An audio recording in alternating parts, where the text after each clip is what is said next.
Ketika orang melaksanakan maulid itu adalah ekspresi kecintaannya. Maka kata Sayyid Muhammad bin Alawi bin Abbas Al-Hasani Al-Maliki, ahli hadis dari Makkah, doktor dari Al-Azhar, profesor, mengajar di Masjidil Haram. Apa kata beliau? Kalau ada orang bertanya, kenapa kalian buat maulid? Kenapa buat maulid? Berarti sama dia dengan nanya, kenapa kalian bahagia dengan kelahiran Nabi Muhammad SAW? Apakah perlu ditanya, kenapa kau bahagia anakmu lahir? Kenapa kau bahagia kelahiran Nabi Muhammad? Malam Lailatul Qadar mulia, Idul Fitri mulia, baca Quran mulia. Tapi semua kemuliaan itu tidak ada kalau tidak ada kelahiran Nabi Muhammad sallallahu alaihi wasallam. Jadi siapa yang senang maulid, Abu Lahab itu diringankan azabnya setiap hari Senin. Disebutkan dalam Sahih Bukhari, diriwayatkan dari Abbas bin Abdul Muttalib, Abu Lahab diringankan azabnya setiap hari Senin karena senang menyambut maulid. Jadi kalau ada orang Palu maulid tapi nggak sholat, itu setiap hari Senin azabnya ringan.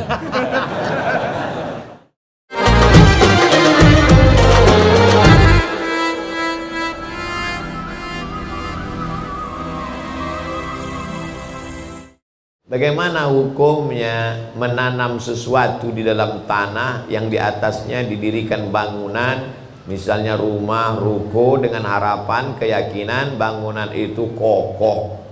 Di tempat saya, bahkan rumah saya, gedung kelas, masjid, memang sebelum bangun itu memang di dalam, di tanah itu ditanam supaya kokoh. Yang ditanam itu apa Pak Ustadz? Tiang pancang.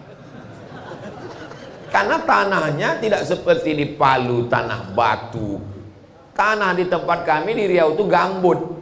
Jadi untuk membangun kelas 120 tiang pancang di dalam. Bukan itu maksud kami Pak Ustadz. Maksud kami bagaimana hukumnya menanam kepala kerbau.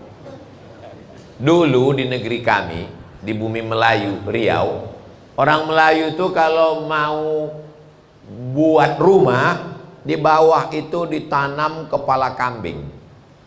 Jadi datanglah ulama. Ulama ini tidak keras. Ulama ini tidak mengatakan haram, bid'ah, wa kullu bid'atin dhalalah. Nah, dia tanya, ini kenapa kepala kambing dibuat di dalam? Ini untuk menjamu jembalang tanah, supaya nggak ngamuk dikasih kepala kambing. Kata tuan guru, darahnya aja. Darahnya aja, karena tidak boleh makan darah. Darah itu kan najis, haram. Darahnya aja. Terus kepala kambingnya tuan guru, kepala kambingnya antarkan ke rumah. Itulah asal muasal kalau kenduri, selamatan, tahlilan di mana-mana, kepala kambing pasti dikasih ke tuan guru. Itu asal muasalnya, asbabun nuzulnya. Darahnya masuk ke lubang tanah, kepala kambingnya dimasak, digulai, dikasih ke tuan guru. Dimakan tuan guru yang sekarang, begitu dimakan berkunang-kunang. Dikatakan jembalang tanahnya ngamuk, padahal kolesterol naik.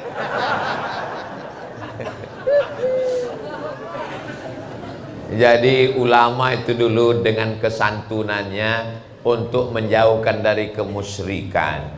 Jadi menanamkan kepala kambing, kepala kerbau ke dalam tanah itu di mana-mana di kampung halaman kami. Tapi kemudian ulama dengan kesantunannya merubah, darahnya yang masuk ke dalam, lalu kepalanya tidak lagi. Di Mesir itu luar biasa Bapak Ibu. Dikirimlah sahabat Nabi ke Mesir, namanya Amr bin As. Jadi gubernur pertama Mesir.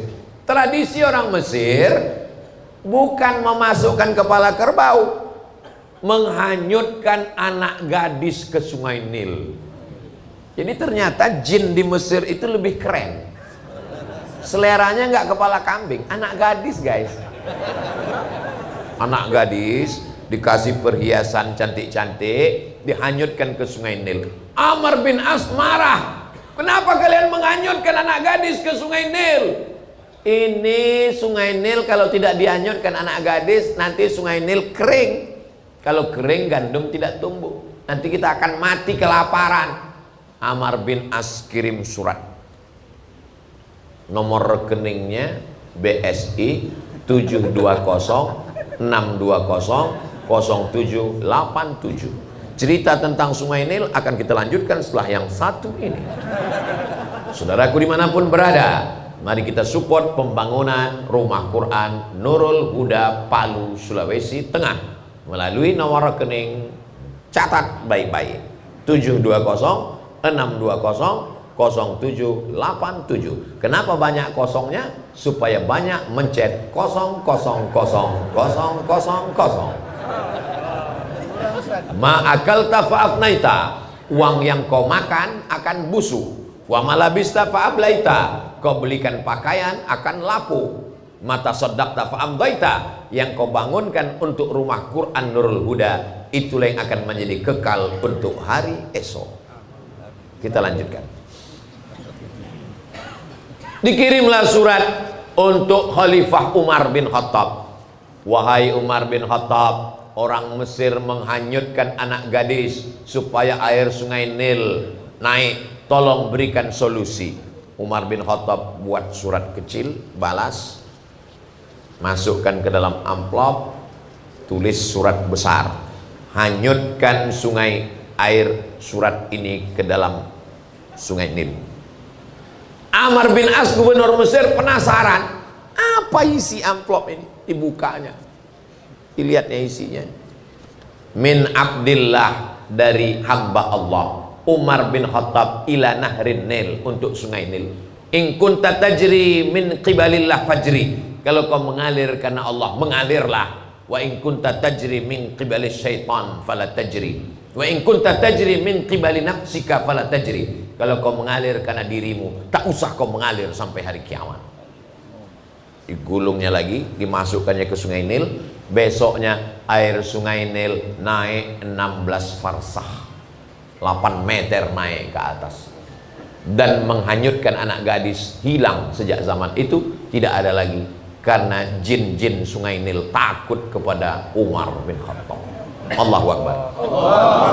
Kisah ini ada dalam kitab judulnya Al-Bidayah wan Nihayah, ditulis oleh Imam Ibnu Katsir yang menulis tafsir Al-Qur'anil Azim. Itulah mengapa para ulama biasanya, para habaib, kalau diminta untuk mendirikan rumah, buat ruko, buat kantor, biasanya mereka tidak lagi melakukan itu untuk jin jembalang tanah, tapi mereka usir dengan zikir. Afdhalu zikri fa'lam annahu la ilaha illallah, la ilaha illallah. Habis itu kepala kambingnya tidak dikasih ke sana, dimakan bersama-sama, kenduri memohon perlindungan dari Allah Subhanahu wa ta'ala. Nama saya Fulan bin Fulan, tidak saya sebutkan nama, menjaga kode etik jurnalistik, imam masjid. Tentang sebagian paham menyatakan peringatan Maulid Nabi katanya bid'ah. Maulid Nabi itu bid'ah. Kalau Maulid Nabi bid'ah, berarti panitianya masuk neraka, jamaah yang datang masuk neraka. Yang paling panas nerakanya yang ceramah.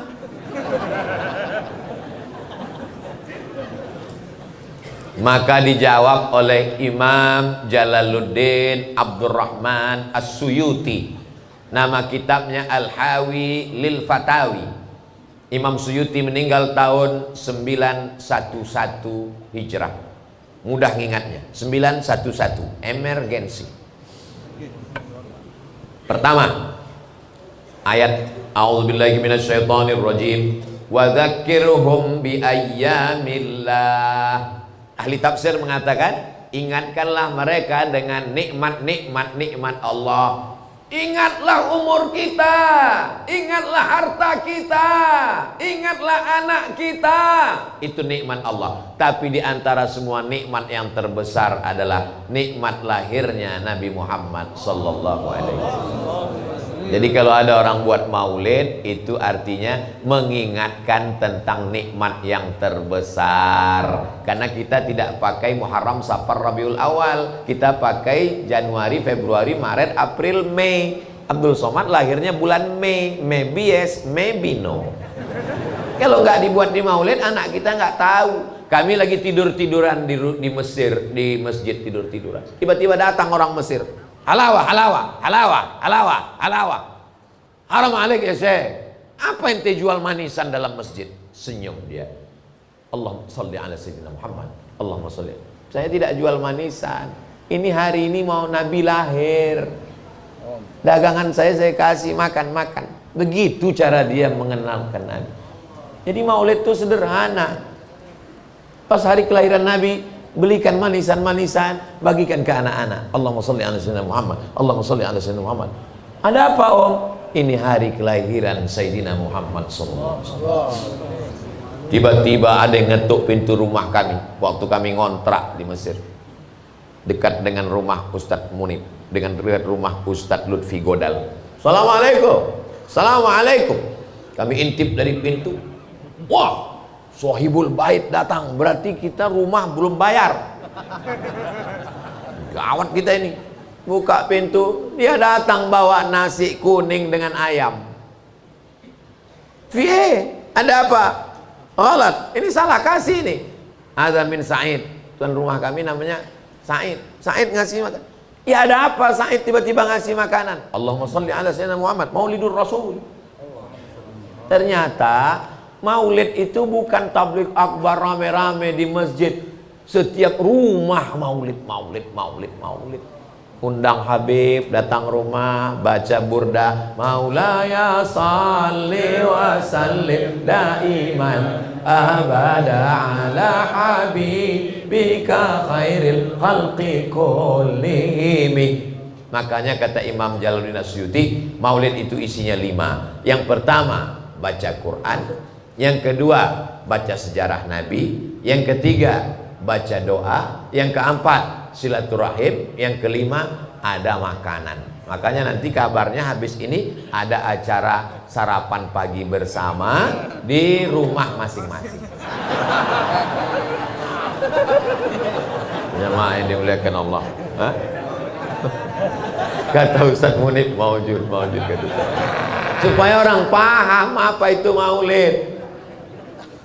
2, baca nanti kitab Al-Hawi lil Fatawi. Pada tanggal 10 Muharram, hari Asyura, kita melaksanakan puasa. Betul? 10 Muharram puasa.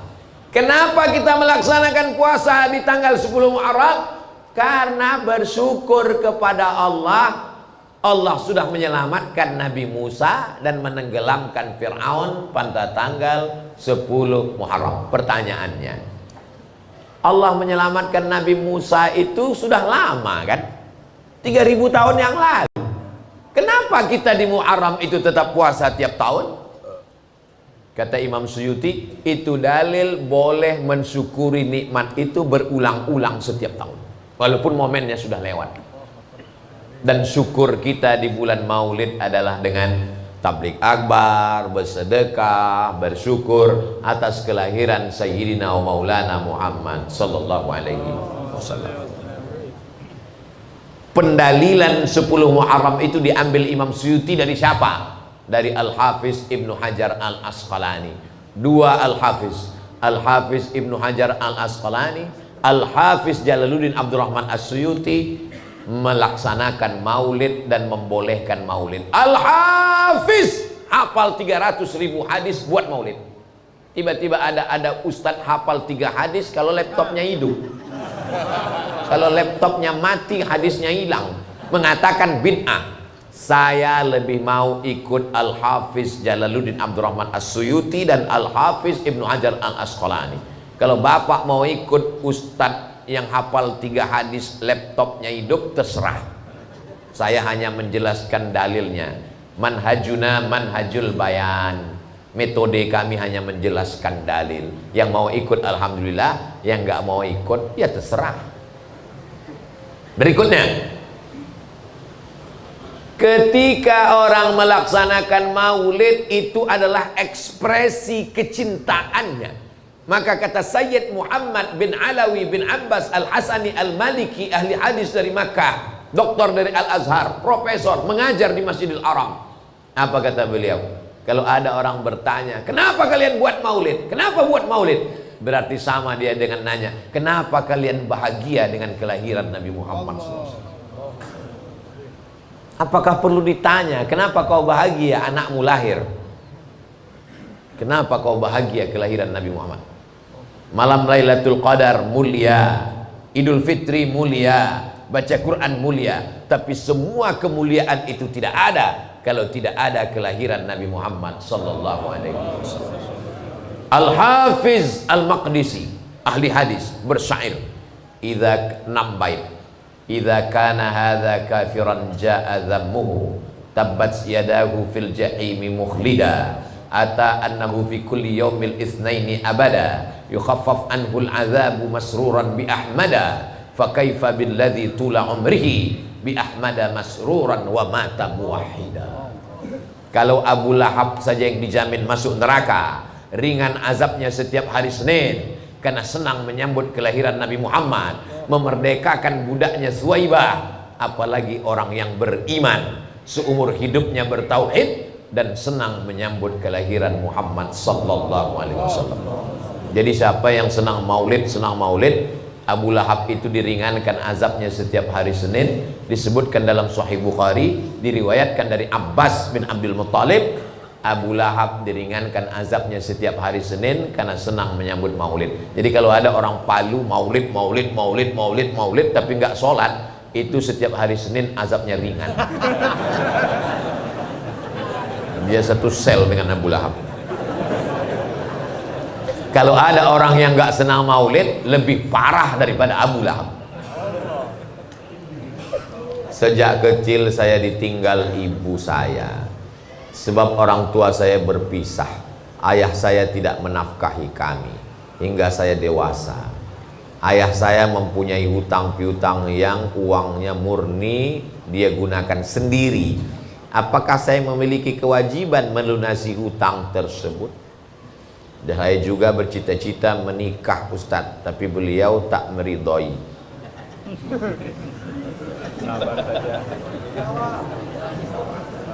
Seandainya seorang ayah meninggal dunia, dia meninggalkan hutang, hutangnya dibayar melalui tirkah. Tirkah adalah harta warisannya. Dalilnya mana?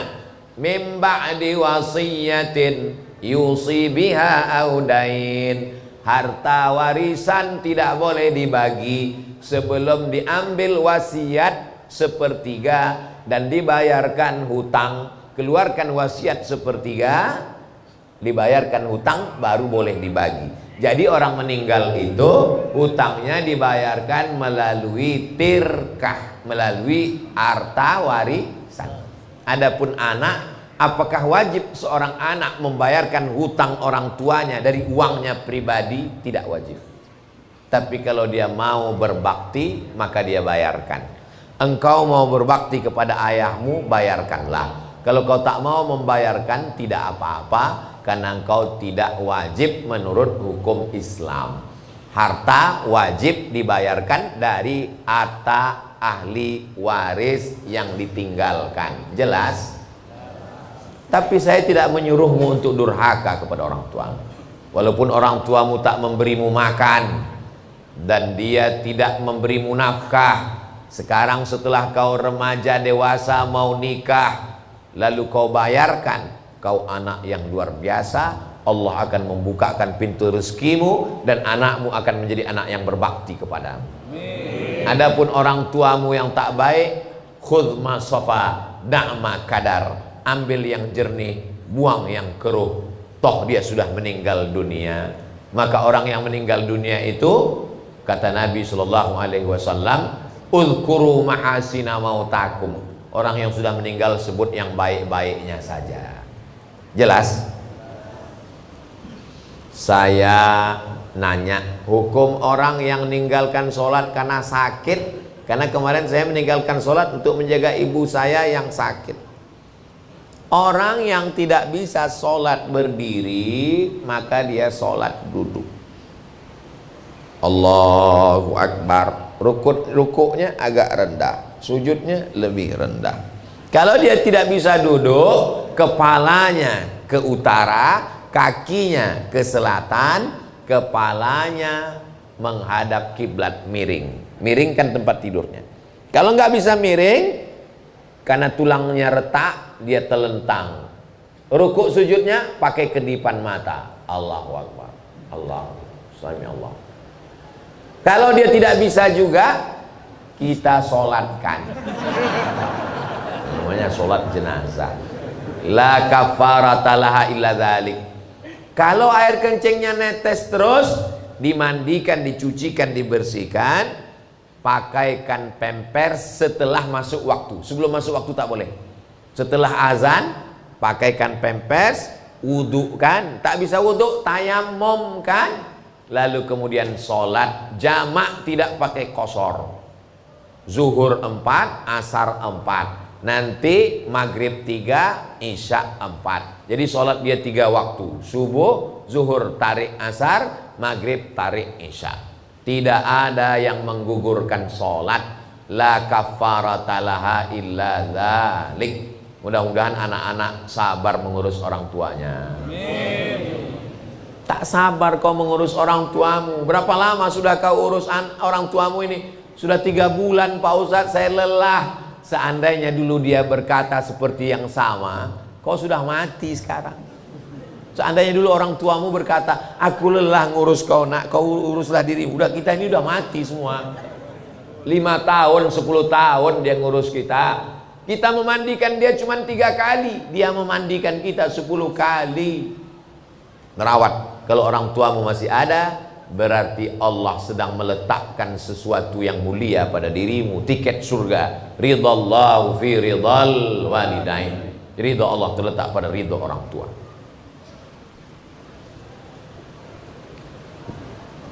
Kata talak 1, apakah sudah jatuh talak 3 apa belum?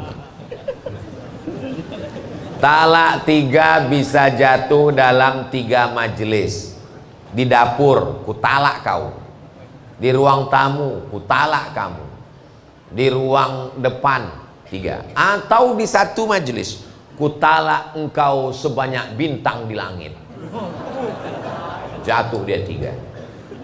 Tapi yang memutuskan perkara itu di Indonesia adalah bapak hakim.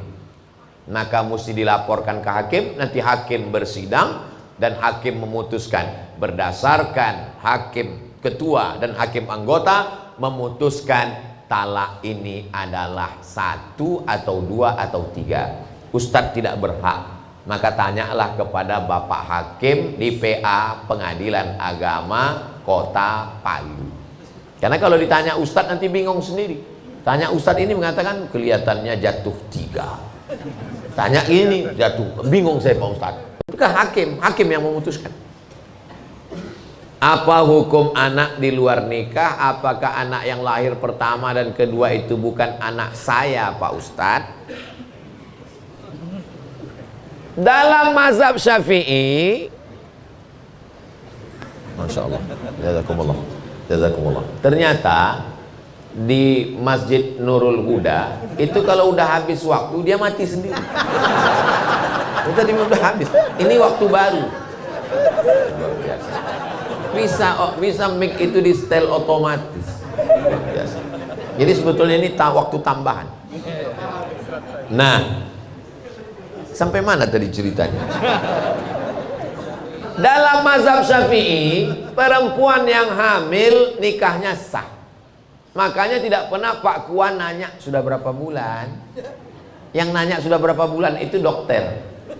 Pak Kua dia nggak urus itu, lengkap rukun syarat dia nikahkan. Maka jangan salahkan Pak Kua. Karena hukum Islam Indonesia ahwal syakhsiahnya pakai mazhab Syafi'i. Yang jadi masalah setelah anak lahir 4 efeknya kalau menikahkan orang yang hamil. Yang pertama, anak itu tidak bisa pakai bin bapaknya. Dan lu pakai bin siapa? Ya bin Abdillah, bin hamba Allah. Asal jangan bin Abdul Somad lah. Yang kedua, kalau anak itu ternyata lahir laki-laki, nanti anak laki-laki ini tidak bisa jadi wali untuk adiknya. Kalau adiknya nanti kedua, ketiga perempuan. Karena mereka tidak dianggap saudara seayah. Mereka dianggap saudara seibu tidak bisa jadi wali. Yang ketiga, kalau ternyata anak ini lahir perempuan, anak ini tidak bisa diwalikan oleh si bapak. Ini sudah dibawa ke Singapura Pak Ustadz, ini DNA-nya sama, DNA nggak laku. Karena dalam Islam yang diakui itu akad, bukan DNA. Dia sudah ada sebelum akad, yang diakui itu setelah akad. Nggak paham saya Pak Ustadz, kertas tidak diakui kalau dicoblos sebelum hari H. Jelas? Yang keempat, kalau meninggal si bapak, si anak tak dapat harta warisan. Kalau meninggal si anak, si bapak tak dapat harta warisan, karena mereka tak ada hubungan nasab. Pekerjaan saya saat ini driver ojol. Saya pernah dapat orderan membeli babi, yang dimana saya tak tahu karena pembeli dan penjualnya nggak bicara. Jadi pertanyaan, Innallaha tajawaza an ummati, Allah mengampunkan umatku ma akhta'a wa nasya, kalau dia tak tahu, tersalah dan lupa. Tolong antarkan ini ya Mas. Kita antar aja. Kita tak tahu bahwa di dalam itu babi, dan kita nggak tanya-tanya.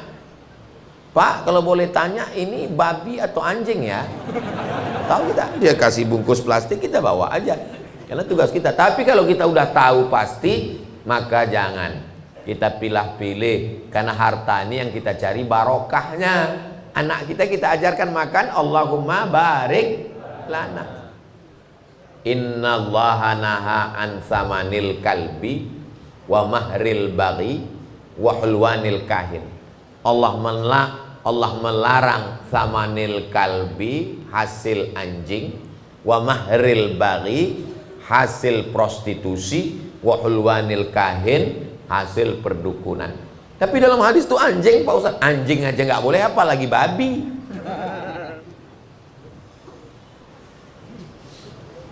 Ke kota Padang membeli tomat, membeli benang ke Bengkulu. Selamat datang Ustadz Somad, semoga senang selama di Palu.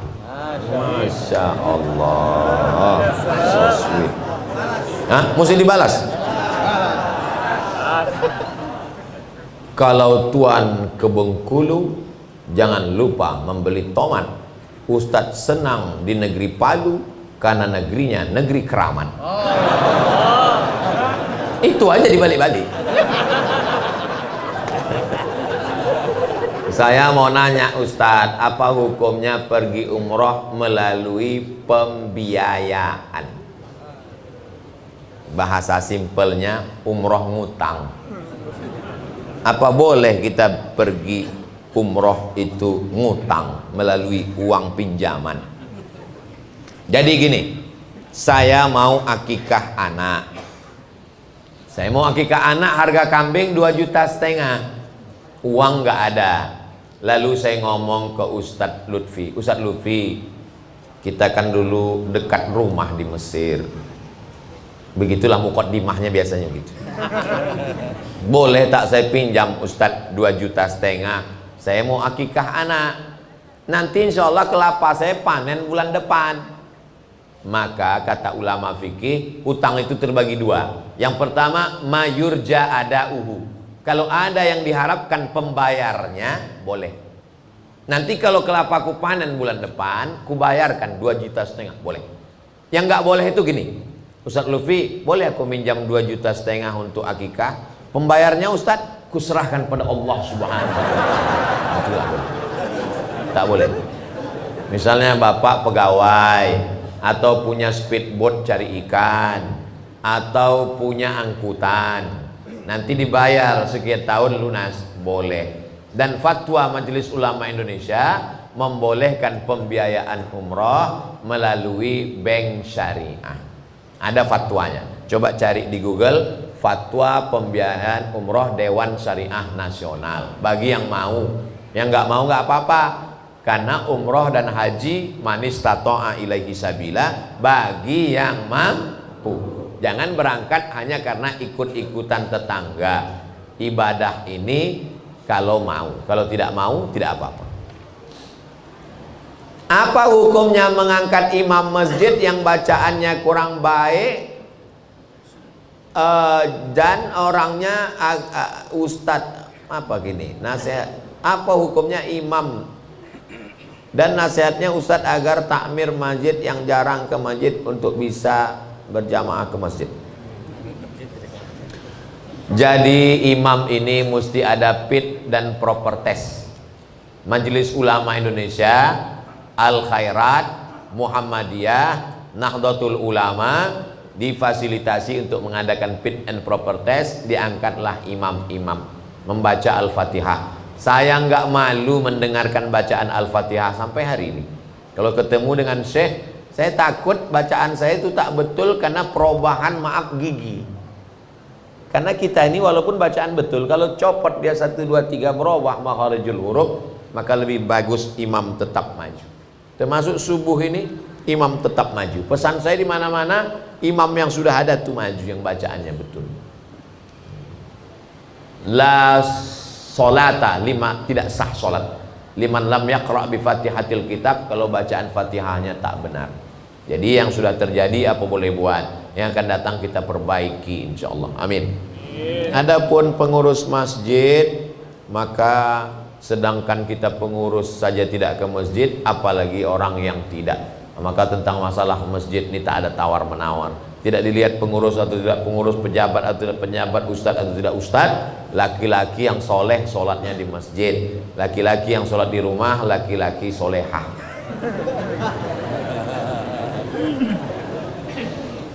Tentang merapatkan shop dalam sholat, bagaimana cara merapatkannya Pak Ustadz?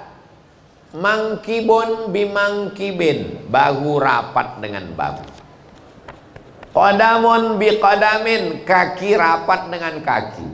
Saya ini termasuk orang yang tidak terlalu sensitif. Kalau ada orang merapatkan bahunya ke bahu saya tenang aja. Kalau dirapatkannya kakinya dengan kaki saya pun tidak risau. Tapi tidak semua orang macam saya. Ada orang yang ketika kakinya rapat dia agak risih, geli dia. Maka kalau sekali kita dekatkan dia diam, nggak apa-apa. Kalau sekali kita dekatkan dia menggeser, jangan kita rapatkan lagi. Karena kalau kita geser nanti dia geser terus. Khawatirnya dia preman baru taubat. Begitu kita geser 2 kali, apa itu jalan. Jadi kita agak-agak aja, asal sudah kita rapatkan diam dia. Saya termasuk yang tak terlalu sensitif. Kalau digesernya kaki saya, cuman kadang pas sedang sholat digerak-gerakkannya pula.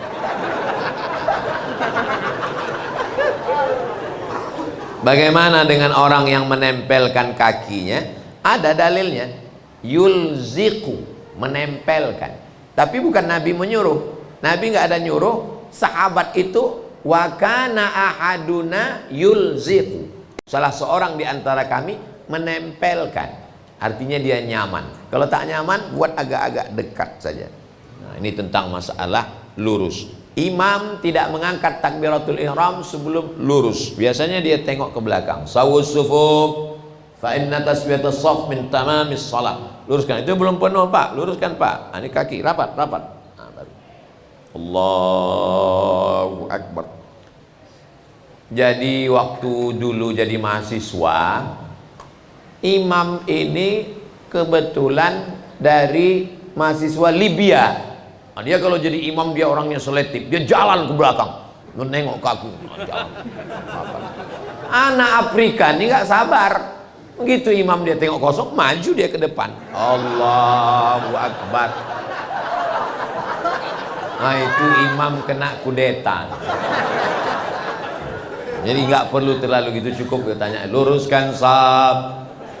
Belum pernah saya sholat di masjid tiba-tiba imamnya ngomong gini, makmum, saya sudah tahu kalian semua udah ngerti tentang saf kan? Nah, saya nggak usah nyuruh lagi ya. Kita tidak bosan mengingatkan sawus sufuf fa inna taswiyatus shaf min tamamis shalah. Lain padang, lain belalang, lain lubuk, lain ikannya, lain imam, lain caranya. Pengalaman saya ceramah di masjid-masjid, saya temui ada 3. Imam yang pertama, luruskan shaf, angkat kaki celana. Ada imam satu lagi, luruskan shaf, simpan batu cincin. waktu zaman batu dulu. Ada saya ketemu. Selesai sholat saya tanya, kenapa bapak bilang simpan batu? Karena banyak yang sholat ini matanya nengok batu aja Pak Ustaz. Saya bukan nyindir orang pakai batu, saya pun pakai cincin. Ada pula saya sholat di Masjid Istiqomah di Pulau Bengkalis di Riau, pakai irama. Luruskan shaf, matikan HP. Kami semua yang pertama sholat agak-agak tersenyum. Apa hukumnya kalau pergi suatu acara bungkus makanan?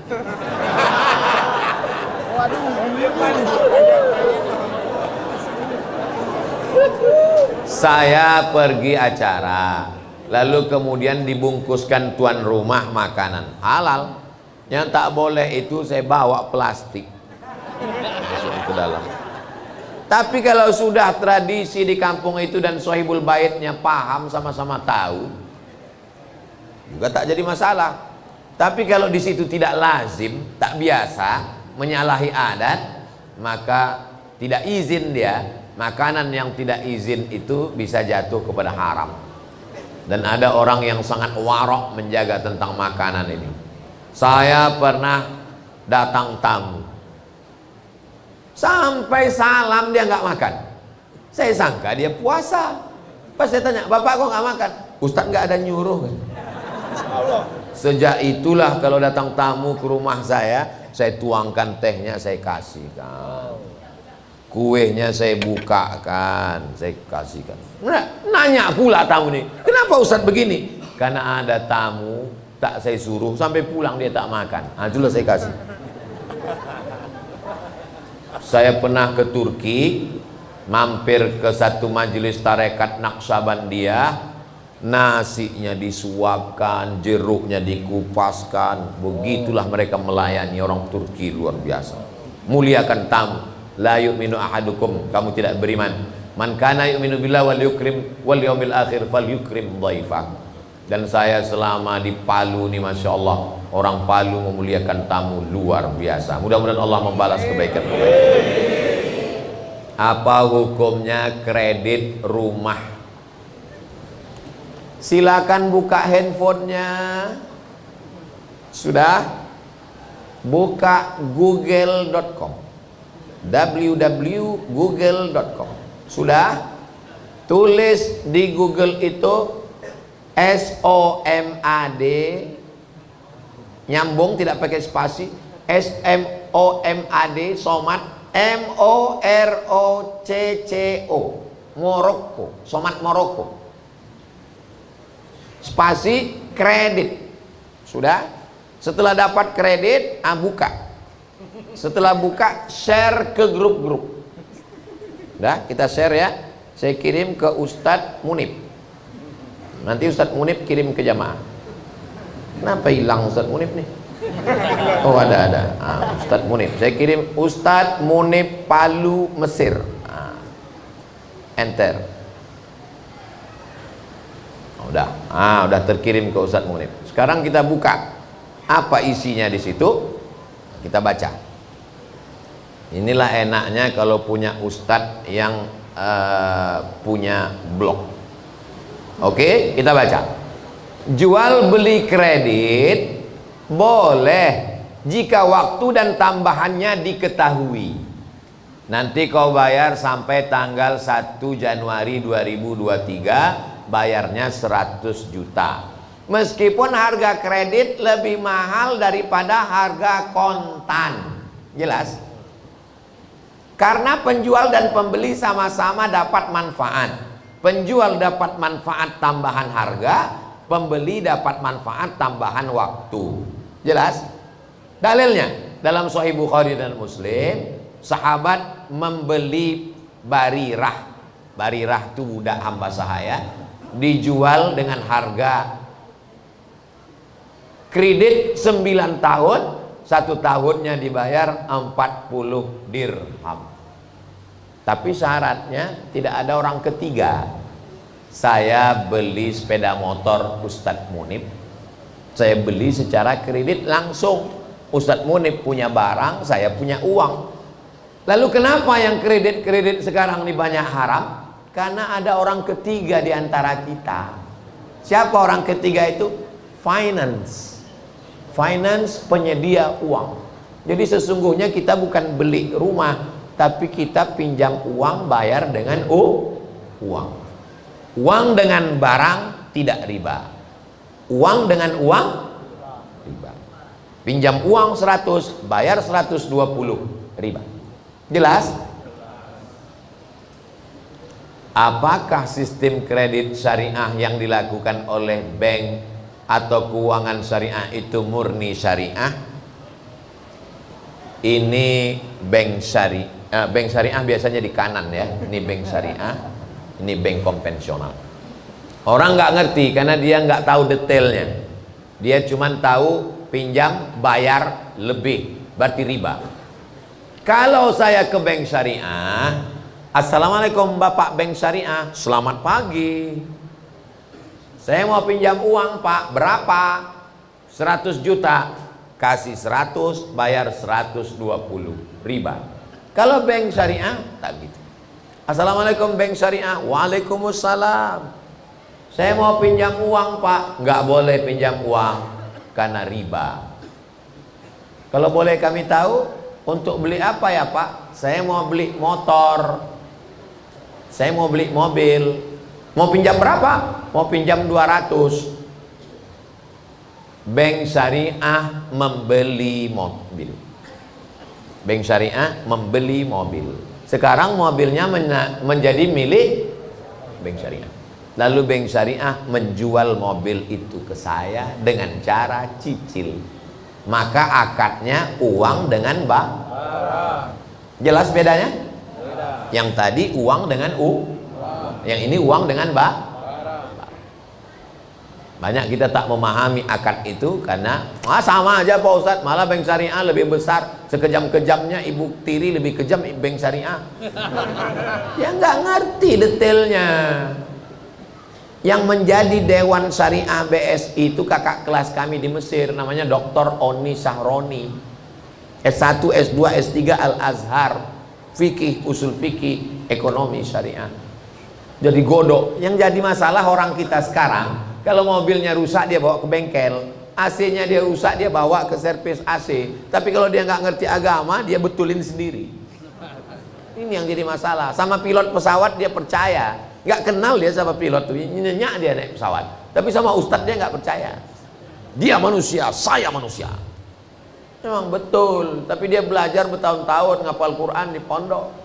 Kita percayakan ini pada ulama. Dewan Syariah Nasional mengatakan akad ini benar menurut syariah. Maka kita ikuti, kita bangkitkan ekonomi syariah, insyaallah. Mohon doakan anak kami Humairah dan Aisyah. Masya Allah, nama anaknya baik-baik, mudah-mudahan jadi anak solihah, supaya sehat, jadi penghafal Quran. Sekarang sudah 2 juz. Kita doakan secara umum semua anak-anak kita semua, insya Allah. Ala hazihi niyah wa kulli niyatin solihah. Al-Fatihah.